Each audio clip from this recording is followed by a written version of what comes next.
Hello students, this is Miss Dalton. Go ahead and find the notes in your notes packet on interpreting graphs. Let's go ahead and get started.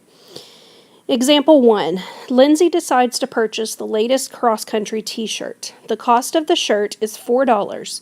Each team member will personalize her shirt, so she must pay an additional 50 cents for each letter. Make a table depicting this situation and label your columns. What you're going to notice from this section is that we're going to kind of combine the last two units. So the end of this unit, or the whole unit, this whole unit, and then the previous unit. We're going to combine it all together. So if we're going to make a table for this situation, we want to identify what our dependent and independent quantity is. So we've got this situation where they're buying cross-country t-shirts. So we have the cost of the shirt, but the cost of the shirt depends on the numbers of letters that they're going to put on the shirt. So since the cost depends on the number of letters, the cost is our dependent, which is going to be our y variable.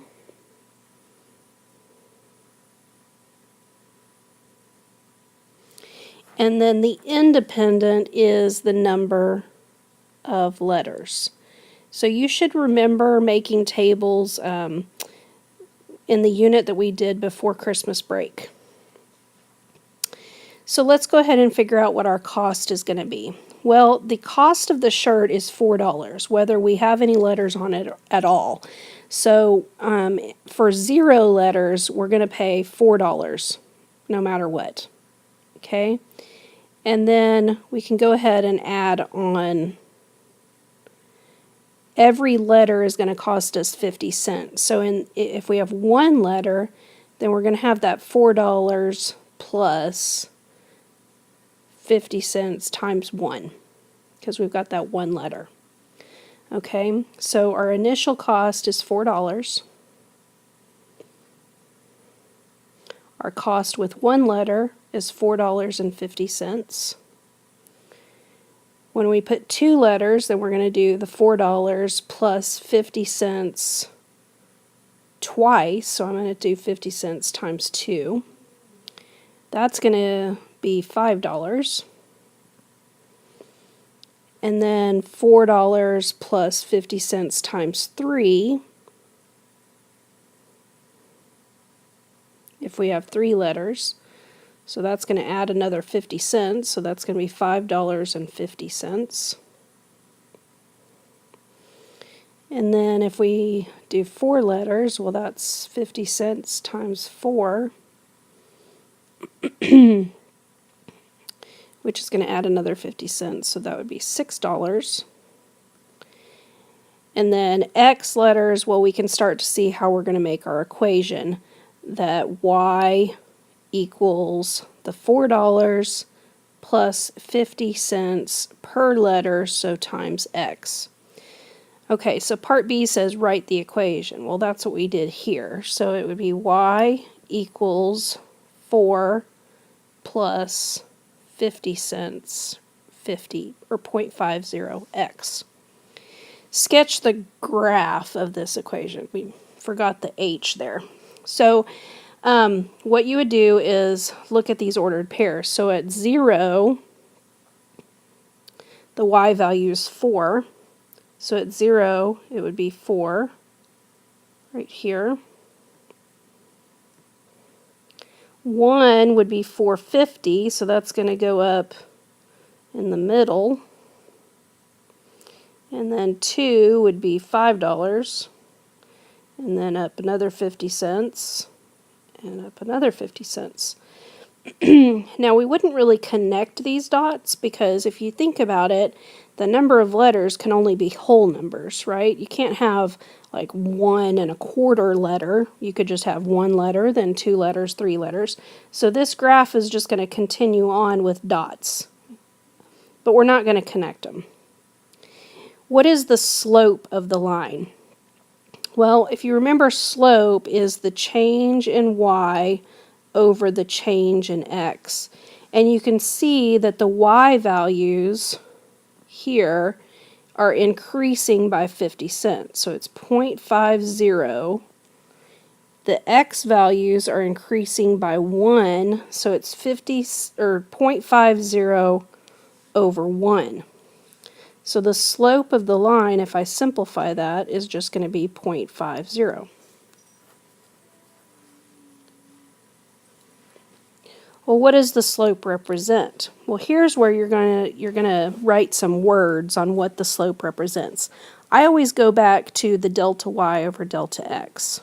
Okay, my y value is the cost, so it's the change in the cost per change of letter, because the letter is my x value, right? Now you want to write that as a sentence. Well, I would say that the slope represents how the cost changes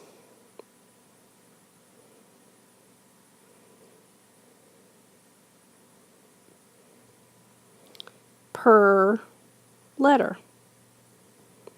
And if you kind of keep that same format, anytime they're asking you what the slope represents, always go back to this delta y over delta x.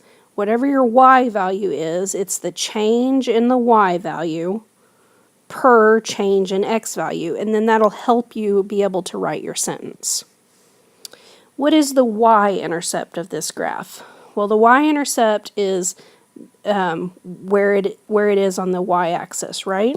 So it would be right here, which is the $4. I'm just going to put 4. What does the y-intercept represent? Well, it's the initial cost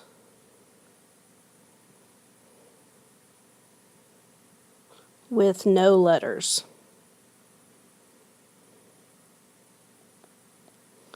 So that's the other thing that you want to think of too, is that the y-intercept usually represents an initial amount. Okay, it can be an initial cost. It depends on the situation, but that's one way that you can think about it, because they, on the STAR test they do ask you what does the y represent in this situation, because they like to give real world situations.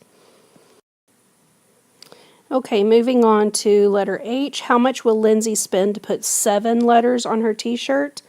Well, again, we can go back to the equation. Y equals 4 plus 0.5 times the 7 letters.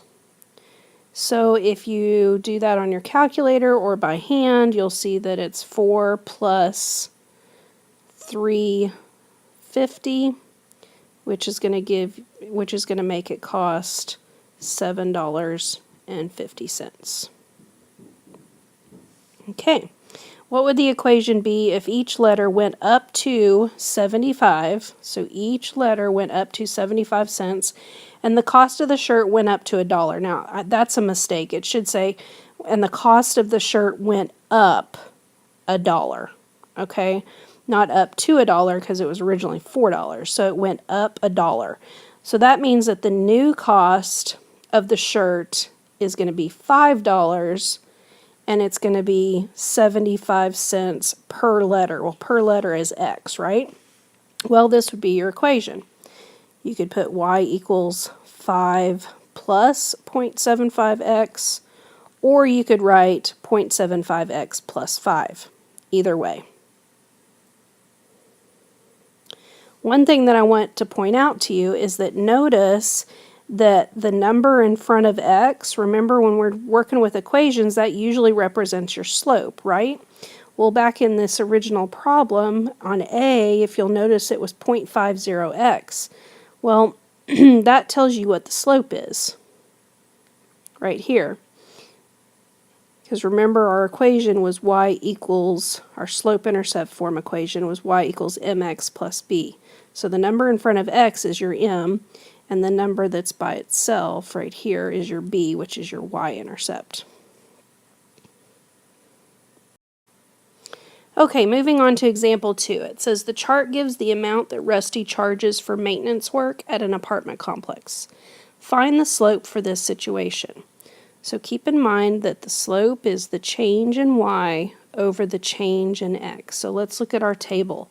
The y value here increased by 11, and between 30 and 52 it increased by 22. Okay? Between 2 and 4 it increased by 2. Between 4 and 8 it increased by 4. So if I look at the delta y over delta x, between the first pair of numbers, the delta y changed by, or the y changed by 11, and the x changed by 2. If you look at the next pair, the y changed by 22, and the x changed by 4. Okay?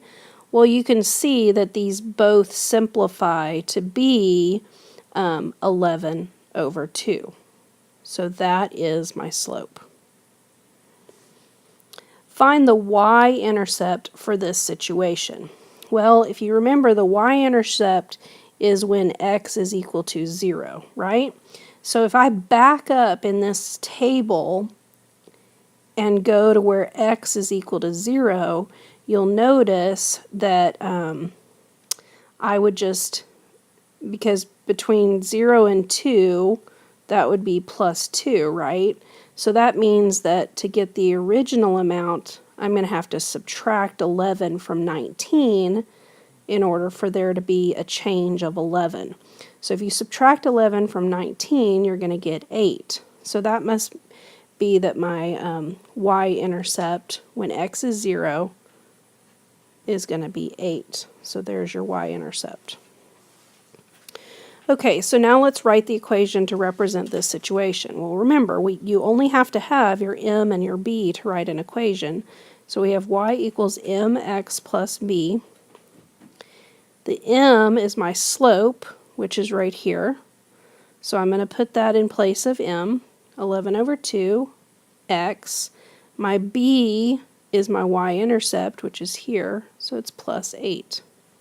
And you could plug in an ordered pair just to check it out.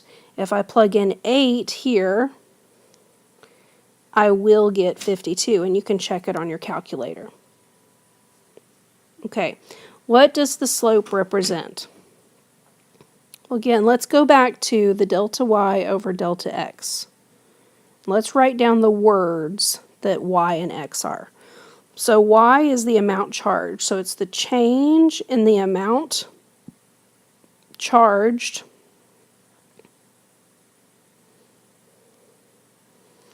per change in hour. Okay, so I would write that into a sentence, so it's the the change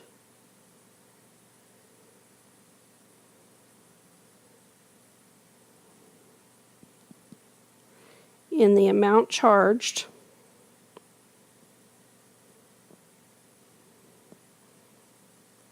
per hour. You could even say it is the amount charged per hour. Okay? If I was to simplify this down to 1, it would be 5.5 over 1. So you can see that this person is charging $5.50 for every 1 hour. What does the y-intercept represent? The y-intercept represents the amount that's charged at time 0. So that's really just the amount that this person charges just to come out and try and fix or to try and do the maintenance. So it's, you could say it is the initial charge, or like what I said, you could say it is the amount charged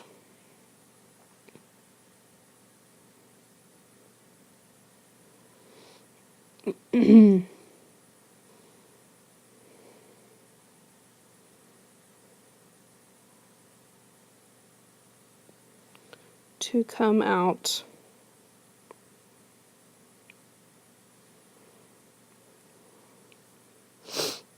and start the maintenance work. either one is good.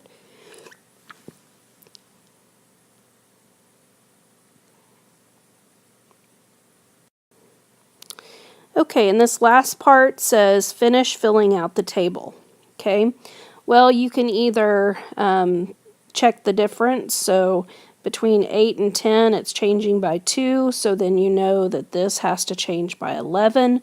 Because if you go back and look at the original, how it changed from 11 and 2 on the X, if I add 11 to 52, that's going to give me, what, 63? And then from 10 to 12, it changed by 2. So again, the Y value is going to have to change by 11.